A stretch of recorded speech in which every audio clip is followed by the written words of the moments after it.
Dear friends, I am Jan Eliasson, a Deputy Secretary General of the United Nations, a world citizen, a father of 3 and a grandfather of 7. So I am deeply aware of the responsibility to future generations, and I'm extremely proud also to be here with all of you, committed as you are, to the cause that I think this is all about. Namely, we have to make peace with nature. We finally have to make peace with nature. When we heard the representatives of the indigenous people, we were reminded of the fact that this was always known, and still is known. But we have to learn and we have to teach. If we don't finally make peace with nature, this is a threat to our civilization, to our future. I have been mediating in several conflicts around the world between parties of conflict, but I feel now the most important thing is, again, peace with nature. We are grateful to you, the faith leaders, who have guided your communities to reduce the impact on the environment, whether by addressing excess consumption, cleaning up rivers and waterways, reducing carbon footprints. You have acted in pursuit of a single vision, protecting our common home, planet Earth. We face a serious challenge to live with nature's limits and meet the needs of today's generation without compromising the future of future generations. We must prevent now runaway climate change.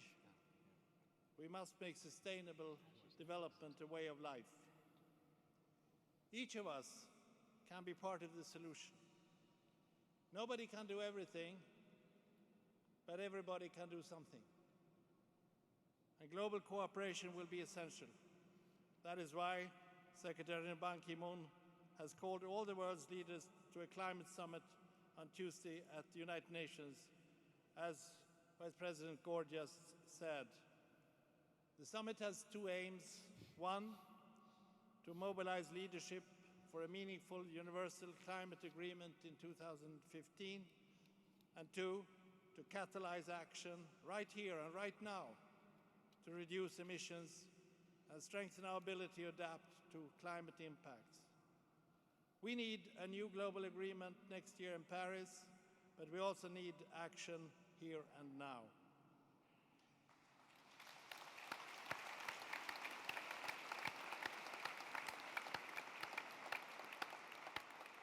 Faith leaders like you here today have an essential role to play. You can set an example of dialogue and of mutual respect.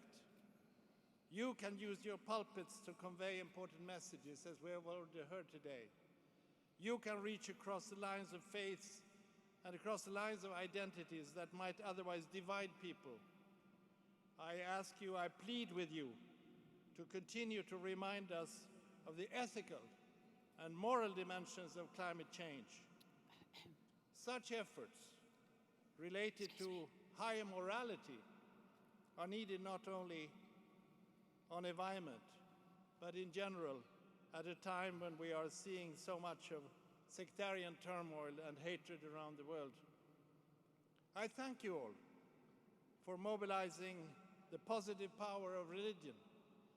And I would say, recalling my role model in life, Dag Hammarskjöld, I want to thank you for raising the necessary spiritual awareness that we need to have of what this is all about.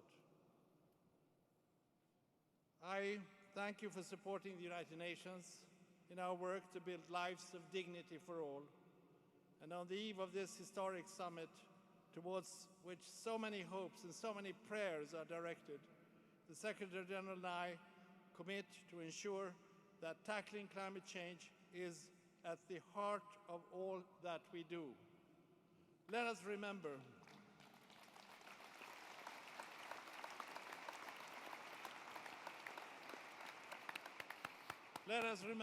in closing that there can be no lasting peace, there can be no sustainable environment, there can be no life with fulfillment of human rights unless the future of our planet is secured. For this, we all have a responsibility, a shared responsibility, a mission, a shared mission. I thank you very much.